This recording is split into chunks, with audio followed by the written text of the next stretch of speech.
Oi, turma, como vocês estão? Tudo bem? Professor Luiz.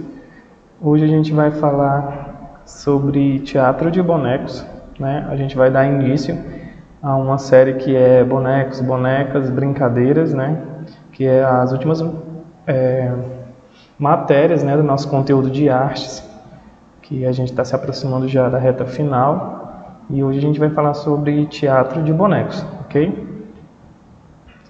Lembrando das nossas dicas de estudo, né? Procurar um lugar bem calmo e silencioso, ter perto de você os seus materiais, né? Livro, caderno, borracha, e vamos para a aula, ok? Então hoje a gente vai falar um pouco sobre o teatro de bonecos, né? E sua importância, como ele começou também. Vamos lá. Então aqui, gente, diz, né? A história do teatro de bonecos é tão ancestral quanto o próprio teatro tradicional, né? Que a gente sabe que já desde a Idade da Pedra, né, que os homens já manifestavam, né, as formas tradicionais do teatro, certo?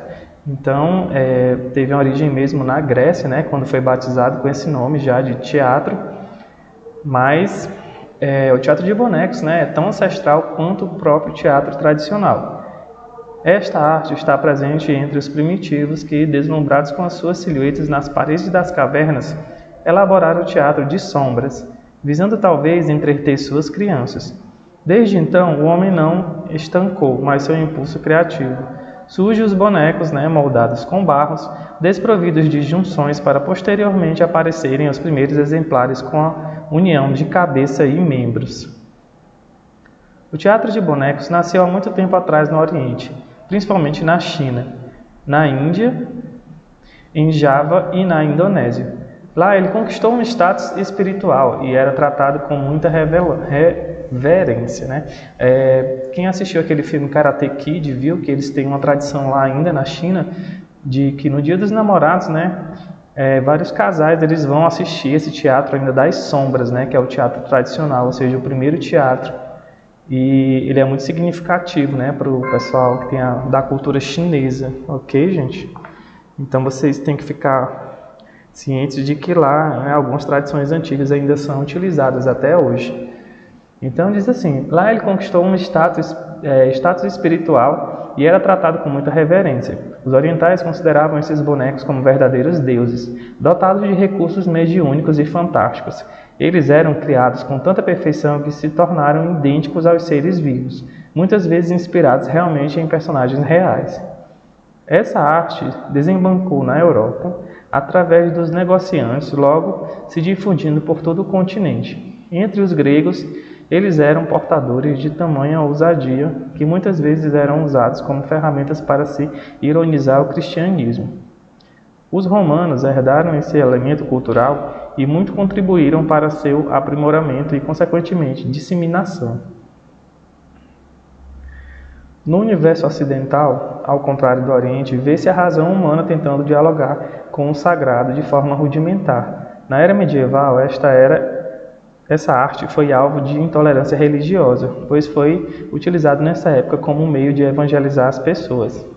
Ela era normalmente exibida durante as feiras livres nos burgos, em terras americanas. O teatro de bonecos chegou pelas mãos dos colonizadores em meados do século XVI, na era das grandes descobertas. Desta forma, esse movimento cultural aportou no Brasil, mais uma vez como instrumento de doutrinação religiosa. Ele se consolidou no Nordeste, fixando-se especialmente em Pernambuco, sendo batizado na Paraíba como Babau. Através dessa arte, os artistas podem transmitir ao público suas mensagens impregnadas de temáticas sociais. No universo ocidental, ao contrário do Oriente, vê-se a razão humana tentando dialogar com o sagrado de forma rudimentar. Na era medieval, essa arte foi alvo de intolerância religiosa, pois foi utilizado nessa época como um meio de evangelizar as pessoas, né? Então eu repeti o slide aqui para a gente ter uma ideia, né, de como as pessoas utilizavam, né, esse teatro ancestral, né, que era o teatro de bonecos, né?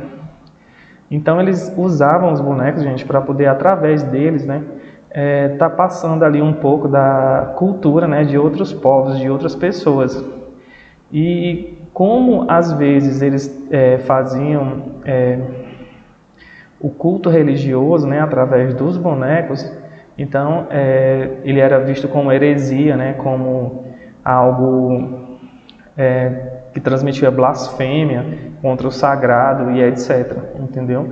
Mas a intenção das pessoas, né, era somente de passar, né, e transmitir aquela mensagem, aquele recado. Mas ele era mal interpretado, né, porque você passar alguma mensagem religiosa através de figuras, né, inanimadas, então causava todo esse embaraço.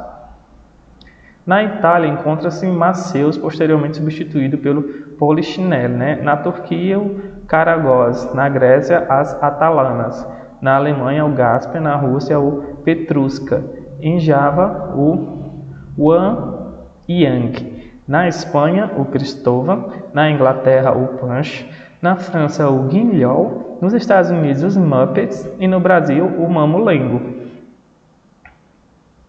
Então, gente, esse que é lá dos Estados Unidos, o Muppet, tem até um filme, né, que a gente já... Algumas pessoas devem ter assistido, alguns de vocês também. São os Muppets, né? Tem o Caco, que é um sapo que fizeram inúmeros memes com ele, né? É um sapinho verde lá que ele é um boneco de pano, né? Então, continuando, diz assim, ó, o teatro de bonecos ganha existência nos palcos por meio de movimentos das mãos do ator que o manipula, narra as histórias e transcende a realidade, metamorfoseando, né, o real em momentos de magia e sedução. Mas ele também tem um alto potencial educativo, podendo se converter em poderoso instrumento nas mãos de um bom educador. E por fim, eu deixo para vocês, né, a página 52, que é sobre o tema Penso, né, do livro de vocês, e vocês vão estar respondendo essa página, né, e mandando para mim, certo? Vocês podem tirar o print lá, né, a foto do PDF de vocês, ou então podem estar fazendo no Word também, tirar esse print e me mandar, ou mandar o arquivo logo completo, né, que você manda lá pela ferramenta do WhatsApp, ok? Lembrando que todo o conteúdo das nossas aulas está disponível em escolapequenospassos.com.br, né? Lá vocês têm acesso à agenda, vocês têm acesso aos roteiros, vocês têm acesso às nossas aulas, ok? E eu vou ficando por aqui. Muito obrigado pela atenção de todos e tudo de bom.